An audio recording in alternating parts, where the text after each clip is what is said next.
What's going on, guys? Welcome back to the show. Today we're doing an anonymous Q&A, and I've done some of these anonymous Q&As on Instagram before. I've never done one on the podcast. I thought it would be super fun. When you use that NGL app thing and you let people ask questions anonymously, two things happen. One is you get to ask a longer question. It just gives you a longer text box than when you're doing it through the Instagram app itself, which lets people add a little bit more context, which is really great, especially in a podcast format where I really want to add a little bit more context with my answer as well. And typically I'm like, when I'm doing Q&As, I'm like, I have some other pieces of context I would like. And so hopefully, these anonymous Q&As let you add a little bit more context, which is really great.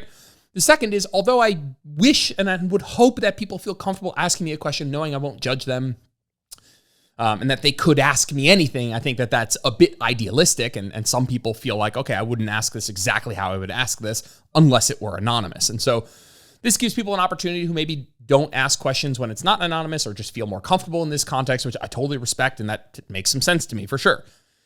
The interesting part that I'm laughing about is that I have not looked at any of the questions, and I've done some of these NGLs, some of these anonymous Q&As before, and sometimes there's some interesting stuff in there. And so I cracking myself up because I looked at the first question. I was just standing with Jenna in the kitchen. I looked at one question. I was like, let me just click on one random question. And I just laughed because it was like, not dumb questions. I'm not coming at it from that angle. Just like, clearly these are like it opens the door for a wider array of questions, which I'm stoked about. I think it'll be a ton of fun. And I will try my best to answer all of them. If I think it's something that just isn't done in a respectful way or something like that, I might make a judgment call and skip something. But for the fun of the podcast, I'm going to try and answer all of them. So we're going to kick it off from the top. It says, we're going to start with the first question. I don't know names. I don't know anything. I'm just going to read them off verbatim. It says, did you watch Game of Thrones? That's the whole question. I did. I loved 99% of Game of Thrones. I think the ending of Game of Thrones was traumatic. So traumatic, in fact, that it caused me to go and buy the books. And I was like, I need to get on the book reading end of this right now, and figure out how this is really supposed to end, which ironically it still has not done. And so, yeah, I loved Game of Thrones. Thought it was awesome. I've rewatched it a few times. Really great. But the ending just was disheartening. Next question, is Michael Jackson still alive? No comment. See, this is what we're talking about here. Next question, have you done drugs? Have I done drugs? Well, I don't really know what that necessarily means. Drugs can mean a wide array of things. Alcohol's a drug. Aspirin's a drug. Cocaine's a drug. Weed is a drug. Some drugs are legal. Some drugs are not. I know what this person's, they're not asking if I've done aspirin. I'm not being an idiot. The answer is yes, I've done some drugs in my life. More than zero, some that are not a good idea, and very thankful that I never had any really, really bad experiences, and certainly not at this time in my life is it something that I mess with, let's say. Next, do you like some clients better than others, LOL? Yes, of course. This like, and I'm cracking up because Jenna was like, we were laughing about this style of doing a Q&A, but like, I'm just going to be 100% honest. That's just my MO here. I'm going to try and be as honest. I'm going to try and add as many caveats and descriptors to make sure that, I'm being as, that I'm adding enough context. Anyway, do I like some clients better than others? Absolutely. I think that just goes without saying. When you have a group of people that you work with, there are going to be some people you jive with a little bit better. You get along with a little bit better. But that doesn't, or at least I try my best. I'm human. I try my best to not change the way I act, the way I coach, the amount of effort I put into it. And I think that there's a difference between your personality and your client personality. Like sometimes there's, a client that I really jive with, but they don't answer their check-in as thoroughly, and we don't have as much of a connection there, but we have connection elsewhere. And so I think that, do I like some clients better than others, actually has a wide range of possible definitions, from just, hey, we would get along in real life, to like, hey, we're getting along in our client-coach relationship, and everywhere in between. So the answer is absolutely yes. Frankly, I really enjoy all of my one-on-one clients. Yes, every now and again, if you're a coach listening to this, every now and again you get someone who's on the more difficult side of things for a plethora of different reasons. Could just be personality traits. Could be that they're not ready. Could be that you're not the right person for them. Could be a ton of different things. So that absolutely does happen to me.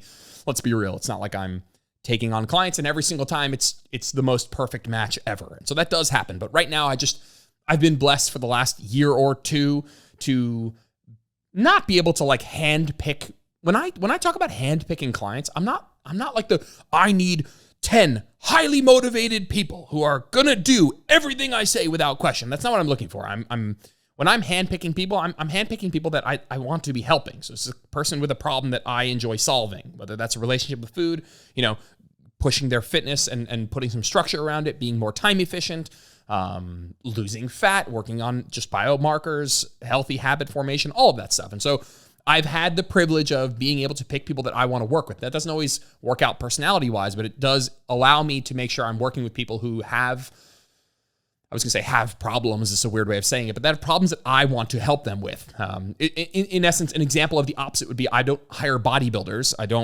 That's not a problem I enjoy solving. The problem being I want to, place as well as possible at my next event. That's just not a problem I enjoy solving. So I've been handpicking people who are in scenarios that I think I would enjoy helping them with, let's say. And that really does kind of lead to a more enjoyable experience, hopefully on both ends. All right.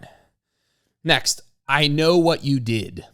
Well, that's not a question, and I don't know what I did, so you can shoot me a message. Next question. Can I achieve, look at this, something about fitness. Here we go. Can I achieve fat loss if I eat at the low end of my maintenance and increase NEAT via more steps? Like 12K up from 10K and doing your lifting program, of course, winky face. So we just need to take a peek at some of these words. Can you achieve weight loss if you eat at the low end of your maintenance? No. Because by definition, the words that we're using is you're at maintenance. Now, the next part is, and increase NEAT via more steps, like adding 2,000 steps. So what you're saying is, would eating at a number that I think is the lower end of my maintenance and then adding steps, would that put me in a deficit? And the answer is maybe. Yeah, in theory, it would. Would it yield a lot of fat loss? Probably not, because we're talking about being in a very small deficit that you've created only by increasing 2,000 steps per day, which is not nothing, but if that's the sole strategy or tool with which you're trying to create a deficit, it's not a big deficit. So can I achieve fat loss if I eat at what I'm going to add some words here just to kind of make it more technically correct. It's like, can I achieve fat loss if I eat at what I know to be my current, at this body weight and activity level, current low end of maintenance, and then also increase my activity a little bit? The answer is yes. Technically, that will probably put you in a deficit. It probably won't put you in a big deficit because just trying to do that through an increase in activity is really, really hard. Adding 2,000 steps, it's not negligible. Maybe it's like 100 extra calories per day, but that would be the entire deficit that you've created because you just said you'd be eating at maintenance calories. And so I think you can achieve some fat loss if we're being technical, but I don't think it will be very much. If you were like, hey, I have an appreciable amount of body fat I want to lose, this wouldn't be the strategy I'd go with. The last thing on this would be maybe you could just try this and see what happens. I think a theme of some posts I've been putting on Instagram is like, deal with your own situation, right? And so if you do this, like, why not just do it? I know you're asking me, I'm not coming at you for asking me. I'm glad you asked, but I would just do it and see what happens. It's like, who cares what I say is going to happen? If you're like, no, I did this and I lost fat, then that's amazing. Or I did this and I didn't lose fat, then that's also, factual information for, from which you can make, further, more informed decisions. And so I think you won't lose much fat. That's my guess. It sounds like a very small deficit, but I think there's something here. If you're like, hey, I just want to try this and see how it goes. Yeah, more power to you. Next question. I have a home gym, so trying to buy things slowly. If I'm trying to grow that booty shelf, do you think a hyperextension machine is worth it? I already do RDLs, calves, glute bridge, squats. So are hyperextensions targeting anything that those are missing? That last part, technically, yes. I mean, exercises are different, and so hyperextension does something different than glute bridges and a combination of glute bridges and squats and RDLs. It does something different technically. Personally, I think that as far as glute growth, there's a ton of overlap between the glute bridge and the 45-degree hyperextension. And so if you're already doing glute bridges from a from straight up stimulus and muscle growth perspective, I don't think you're missing out on much. I don't think you need the hyperextension machine. From a monotony perspective and from an enjoyment perspective, I think a hyperextension machine is amazing. I have one in my gym. I have it in my gym particularly because I don't like doing glute bridges myself. I love the hyperextension machine. But again, that's more of a personal preference-based answer, not a, hey, am I missing anything from a gains perspective? And so, yes, I think upper glute max, you will get that with glute bridges. Just challenging the short position in hip extension, you will get that. So you're not missing out on a ton of gains, but from a monotony perspective, if you have more than one exercise that overlaps enough that you can view it as a like-for-like swap, I think that that's really great for long-term enjoyment. But if you're like, no, this is not, I'm not talking about enjoyment, I'm just talking about gains, and you can keep hammering glute bridges, I think you're good to go. I don't think you're missing out on much. I do think, again, just broadening the tools in your arsenal to hit certain things can be really great from an enjoyment perspective. But again, don't think you're missing much. I think if you're like glute shelf is what we're talking about here, then sure. Upper glute max for sure, but also glute med. And so working in, single leg movements. And if you have a cable machine, some like 30-degree kickback can be really great. But yes, I don't think you're missing out on much. Cool. Next question. Have you ever considered adding a private Facebook group so people in your groups can interact with each other more easily? As someone in Homebodies, I do miss sharing things like recipes and food finds with other ladies in the gym. I have absolutely considered it. I personally loathe Instagram. Facebook. I loathe using Facebook. It's, in my opinion, the worst place. I mean, it's just, I know what you mean. I like what you're saying, and I have thought about this quite a bit. And I would kind of like there to be something like that in Train Heroic, where they expand the community group chat aspect. But I think the group chat can be that. Now, I know I've kind of vocalized that I'd like most of the communication to be about the training, but maybe that's something I can do where I can open up and encourage people to communicate about other things in the app. One, if you don't have Facebook, then you couldn't contribute, and everyone has the app if you're in the group. But two, I personally don't want to be in another place. I hate Facebook. I know that that's not a great business move for me. Like, people are on Facebook that could be joining the group. Just Facebook gives me agita, man. I just like too many like aunts and uncles with crazy political views. And that is a proxy for everything I'm not a big fan of on social media here. So I'm with you, and I hear you, and I will see if there's a different way we can do this, because I see what you're saying. There's 800 people in those two groups, and I could not be more proud of that. And giving you guys a way to interact with each other in a way that's separate from the group, that you can share recipes and, just like other things that don't necessarily have directly to do with the group, that would be really nice. So I hear you. And I'm going to see if I know some of my other colleagues are on Facebook, doing it on Facebook. I think there are pros and cons of doing that outside of the app. I think the app has some benefits. But yeah, I appreciate that. It's something I will definitely give some thought to. Seriously, I want this group to be amazing. And if that's something that can make it more worth it, where people stay longer, where people enjoy themselves more, then that is definitely something I'm interested in. Cool. Next question. What is the average rate of fat loss for someone that's in a 16-week cut? I'll start by being annoying and pedantic, and then I will be helpful, I promise. So I don't know what the average weight loss is. I don't think that there's metrics on that of like, oh, what do the average of what people do? And I don't think that a 16-week, I don't think identifying a certain length of a cut makes any difference at all. The length of which you should cut is just an abstract thing that people have made up. And so whether it's a 16-week cut or an 8-week cut or a 4-week cut or a 25-week cut or a 52-week cut, like there's no amount of time that is inherently good or bad or inherently dictates some of the other variables.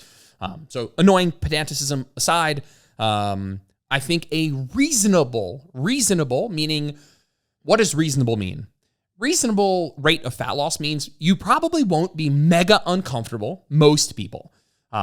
Not better because of some metabolic reason, not better because of some muscle retention reason. When I say a reasonable rate of fat loss, what I mean is that most people won't be mega fucking uncomfortable losing at this rate. And not being mega fucking uncomfortable is a really important thing.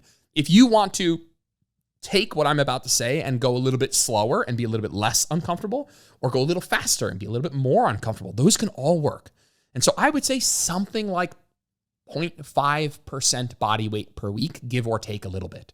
I'd say people who say 1% of body weight per week, that's really fast. That is incredibly fast fat loss. So 0.5%, give or take a little bit. If you're 150 pounds, 0.5 would be 3/4 of a pound per week.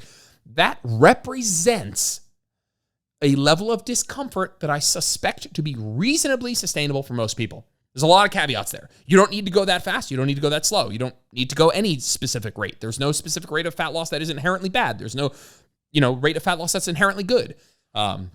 People get really mixed up about that. There's no you could eat less and go faster, and technically there's nothing wrong with that. You're not going to mess up your metabolism. You're not going to shrivel up into a muscleless raisin. You might not be able to sustain it. Maybe has some negative impacts in terms of relationship with food, but metabolically, physiologically, no real downside. So something like 0.5% body weight per week is represents a level of discomfort that's probably sustainable and a decent jumping off point. Cool. Next question. What are you excited for with your group programming? What goal do you want to reach next / favorite part of this meso?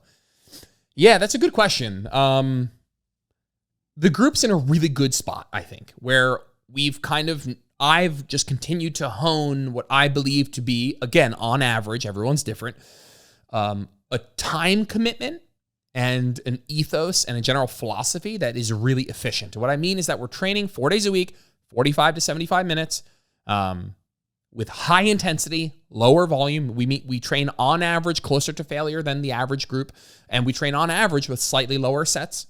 And we do that because that trade-off allows us to spend less time in the gym and get equivalent, potentially better gains depending on some other contexts. So I really do like where the group is right now. Some things that I've thought about are like what the other person said. How can we enhance the community feel? Number one. I've thought about adding additional groups, a 3-day per week group, a hybrid training group where we're doing running and lifting. Those are things that I have in my mind for the future. Right now, I think it's very easy for you to modify my group training from 4 days a week down to 3 days a week. I think it is definitely doable. There's a ton of people doing that, but I think having a separate 3-day per week group might be something I play with. And doing a hybrid training group is something I would play with. And then I think, like you said, the community feel where I can get both groups in the same group chat might be really nice.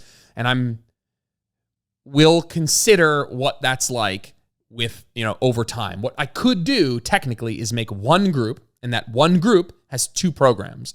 And if you join my one group, you see the gym program and the home program. That has some pros and cons.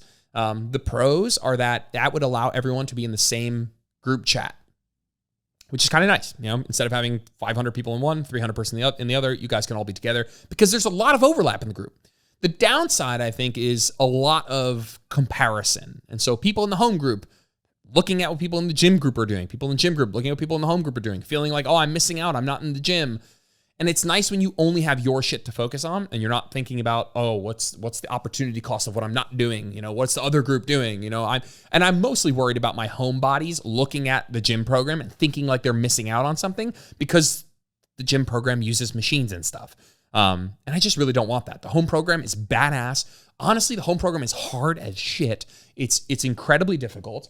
It is just not something I would ever want people to kind of have access to both and then look and be like, well, I should be doing that. It's like, that's not the case. You're doing plenty. But it is something that I'm thinking about. What's my favorite part of this meso? What is my favorite part of this meso? I think the introduction or the use of myoreps is one of my favorite things that we do. I think that that's a super time efficient intensity technique that makes training a little bit more fun because it takes less time. I like that we're doing sissy squats in the home group. I think that it's an incredibly challenging lift. It's incredibly challenging, but we have a ton of regressions. I also love that there's always an involvement to the form videos, even for old exercises. There's a new 15-minute RDL video. And I think that over time, it's just so nice because I get so much feedback from people just by people sending form videos. And I see what people are kind of messing up, let's say, for lack of a less annoying phrasing. And then I know that if I see that same mistake 50 times, that's a failure on my part from a how have I been explaining this incorrectly. And so that's been really great because I'll go back and I'll take that and I'll redo the form video to make sure I'm addressing that from the get-go. Hopefully that was a sufficient answer. We got many more of these. Is there such a thing as too many steps? Can it impede recovery from resistance training? Is there such a thing as too many steps? Can it impede recovery from resistance training? I'll start with a binary answer. We'll see if we can add some context. I think if you're walking, then it's almost impossible to walk so much that you get such a stress response that it impedes recovery from training. Like if you're like, hey, I'm walking 20,000 steps a day, but I'm just walking, you're probably not going to see any downside in terms of recovery from training. And I think within any realistic amount of steps, if someone's like, hey, 30,000, 40,000, 50,000, even if I'm just walking, yeah, absolutely. You're going to see recovery. You're going to see an impeding of recovery from resistance training for sure. But in the 10 to in under 20K steps per day, if you're just walking, I don't think you're going to see notable impeding of recovery when it comes to resistance training. If you're getting those steps via higher intensity cardio, so if you get 10,000 steps, but it all came from really fast running, yeah, then maybe, totally. We have to look at higher intensity cardio as more likely to overlap with our resistance training. Now, I don't want to scare people away from doing the occasional jog or the occasional run or the occasional HIIT session. I don't think the occasional anything is anything to worry about. But if you're getting a lot of steps and you're getting them all via very high intensity exercise, that's when I might say, okay, you're getting 20K steps per day or 15K steps or 12K, and you're getting them all through hard running or hard elliptical or hard biking.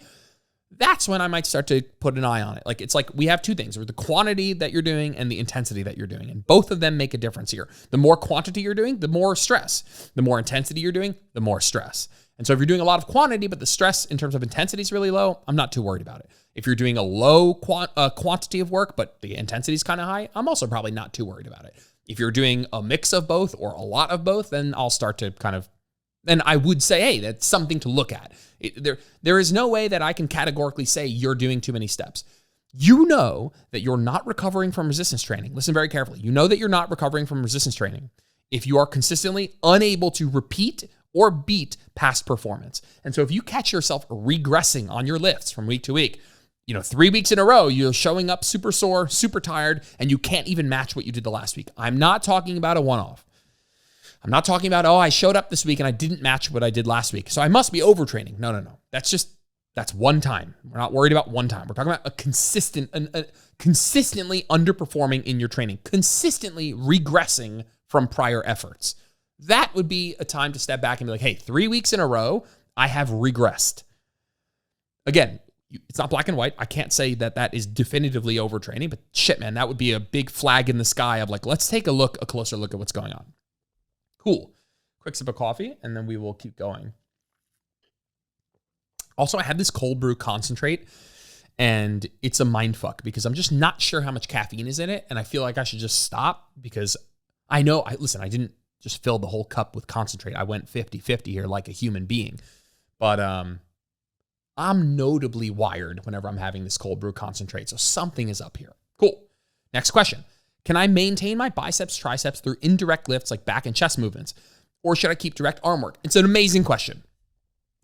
Go check out my friend Brian Borstein. He did a study on himself where his right arm, I'll mix up which arm, but no big deal. One arm trained with direct bicep and tricep work on top of all of his chest and back work. The other arm did all of the chest and back work, but did no bicep and tricep work.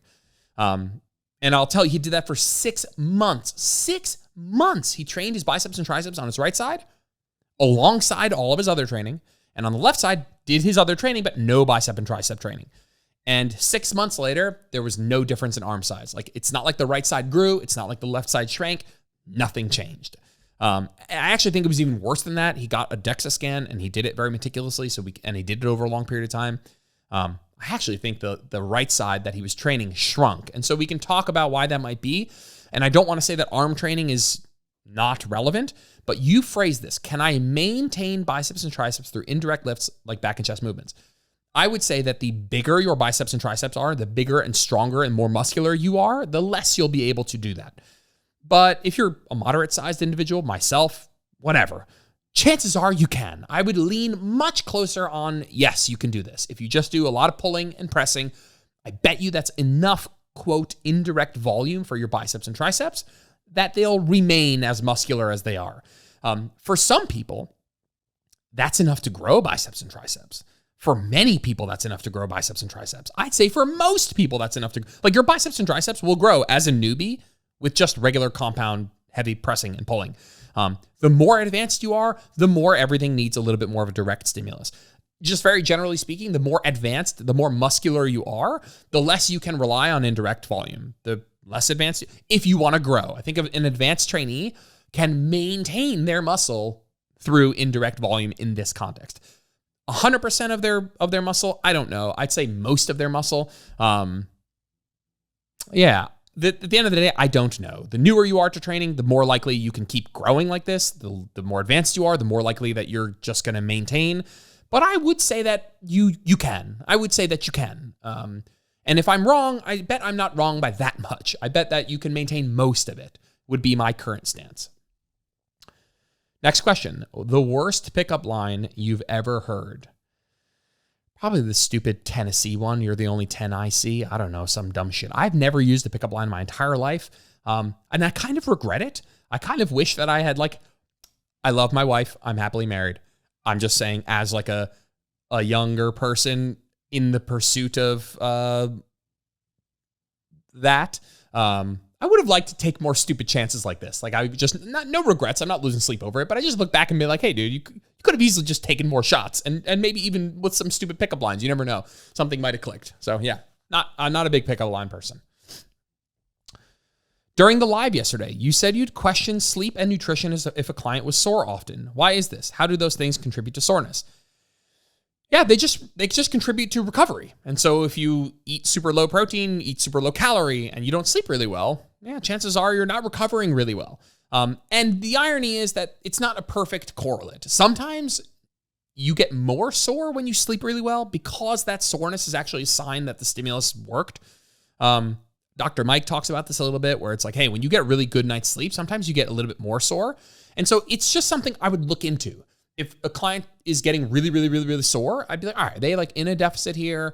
Are they like mega low on protein, which isn't directly correlated to soreness? Are they low on electrolytes? Are they low on fluids? Are they sleeping like shit? You know? And so it's not a black and white thing. It's like, oh, you're too sore? Okay, then these are definitely the reasons why. But it would just open up the book of like, okay, like, is it the training stimulus that's causing, like, when we talk about like overtraining or soreness, it's a two-part equation. It's the training stimulus plus the recovery variables.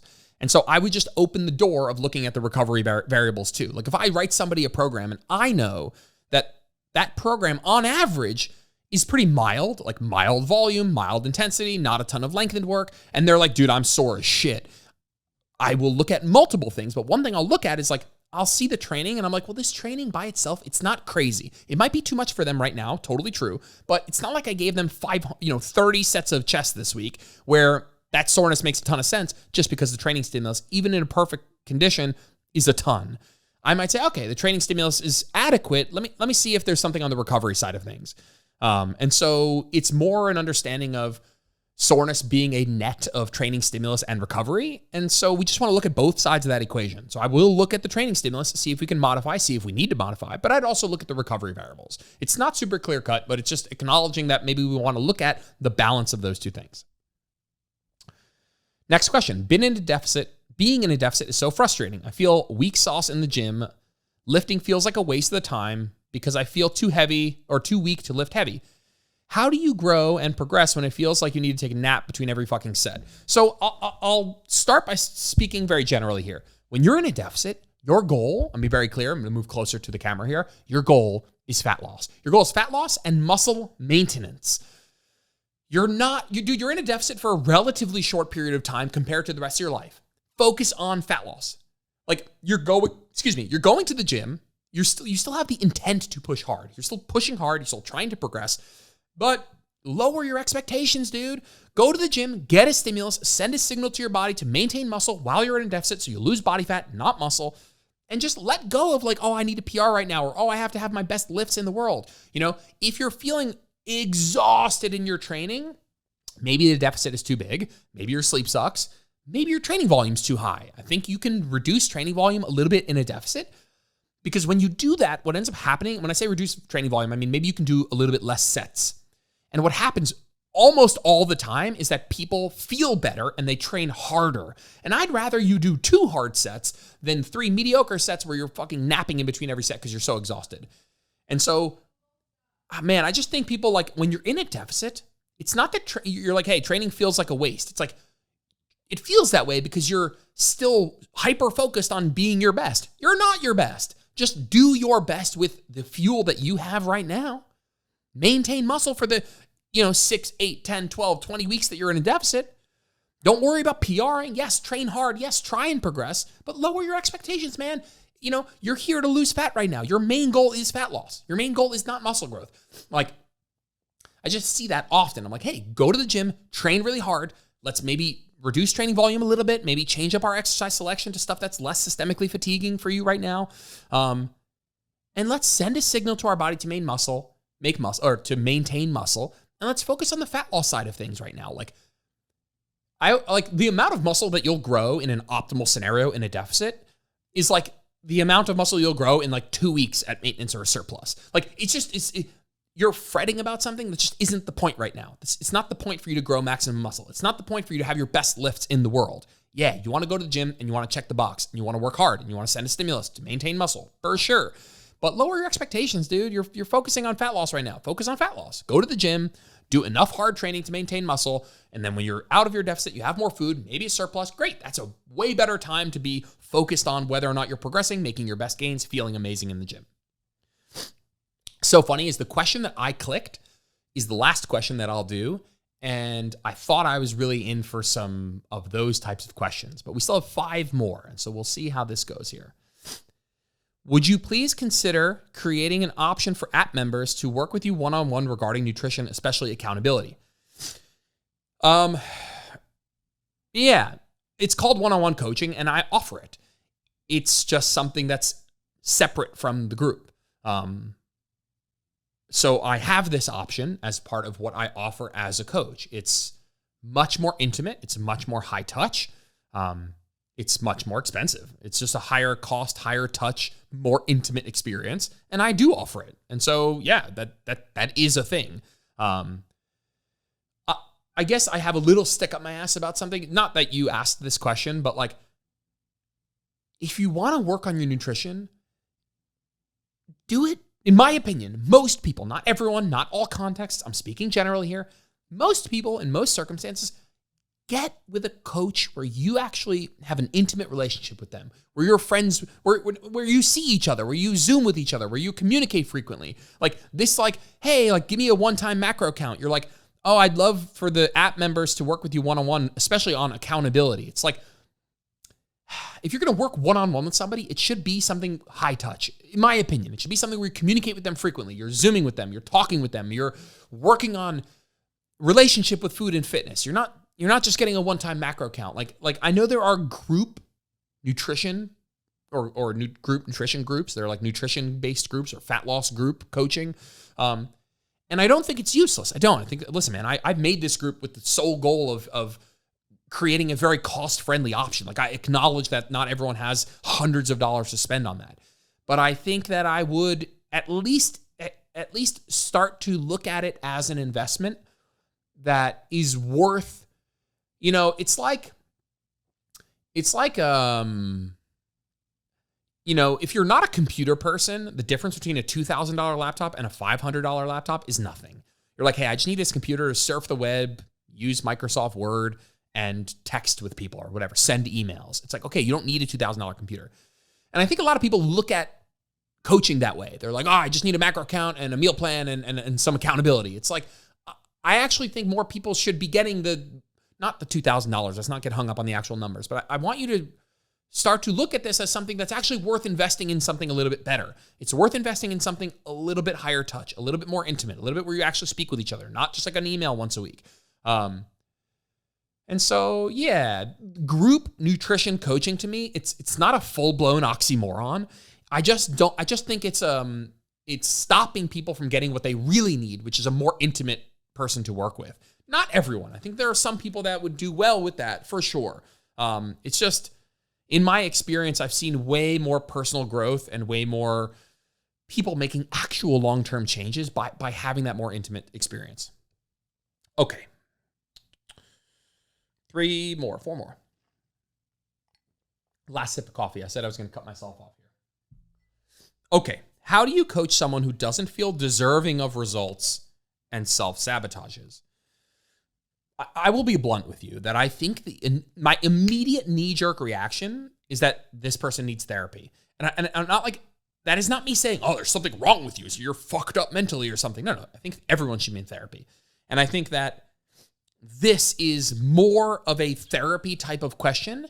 And I will say that I've tried in my coaching not to be a therapist, not to replace therapy for absolutely not. There is a line I will not cross, but this is inner work. This is self work. This is, requires a lot of digging deep. This requires a lot of introspection. And I think that if you're willing to at least breach that with your client, I think that's a good idea if you know how to do that, if you have a relationship with this person. But I do think that there's a point where therapy alongside nutrition coaching is a match made in heaven. I mean, it is the killer combo.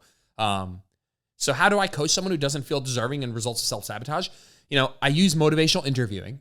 If you don't know what that is, go buy the book on Amazon, Motivational Interviewing, to try and get people to talk about it, to try and get people to be a bit introspective, to ask themselves why, to be a little bit more self-aware, to try and come to these conclusions on their own.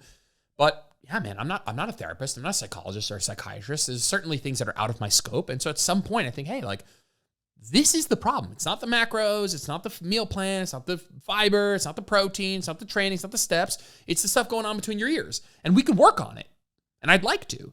But there's certainly a point where it's like, damn, I really think that the best thing you could do for your mental and physical health is see a professional. And so it's a tough thing because as a coach, I don't want to be like, oh, you need therapy. I can't help you at all. It's like, I'll poke around. I have been in therapy for a long time. God, that doesn't make me a therapist, nor am I qualified to do that, but I will take some of what I've experienced and try and bring that into the conversation a little bit. But there's certainly a line I won't cross. And at some point, it's absolutely time, to say that. I know that that's tough for business because sometimes you're like, no, I don't want to lose this client. They're paying me. It's like, yeah, but probably what's best for them is to actually work on that inner work with somebody who's qualified to help them with that, for sure. Can you share your location with me? False. Cannot do that. I don't need help with macros. I understand that side of things pretty well, but would love to hire you as an accountability partner. Is that an option? Yes, it's an option.